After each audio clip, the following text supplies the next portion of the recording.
কিছু কিছু গল্পের শেষটা যে এতটা কষ্টের, এই গল্পটা না শুনলে কখনোই বুঝবে না। তো পুরো গল্পটি শুনুন। একটি 19 বছর বয়সী মেয়ে তার প্রেমিকের কাছে গিয়ে বলে, আমার 20তম জন্মদিনে তুমি আমাকে কি উপহার দিবে? ছেলেটি মুচকি হেসে বলল, এখনো তো অনেক সময় আছে, আর সময় হলে তুমি তোমার জন্মদিনের উপহার পেয়ে যাবে। বেশ কিছুদিন যাওয়ার পর একদিন হঠাৎ করে এই মেয়েটি অজ্ঞান হয়ে যায়। বাসার সবাই বেশ অস্থির হয়ে যায়, কিছুই বুঝে উঠতে পারছিল না কেউ কি হয়েছে মেয়েটার। তারপর সবাই মিলে তাকে হাসপাতালে নিয়ে গেল। হাসপাতালের ডাক্তার অনেক পরীক্ষা নিরীক্ষা করার পর তার পরিবারকে জানালো, সাদিয়ার হার্টে একটা ছিদ্র ধরা পড়েছে। এখন যদি খুব তাড়াতাড়ি হার্ট পরিবর্তন না করা হয়, তাহলে হয়তো সাদিয়াকে আর বাঁচানো সম্ভব হবে না।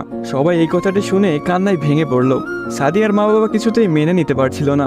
সাদিয়ার প্রেমিক সাকিব তার বিষয়ে ডাক্তারের কাছ থেকে সবকিছু শুনে বলল, এ কিছুতেই হতে দিবে না সে।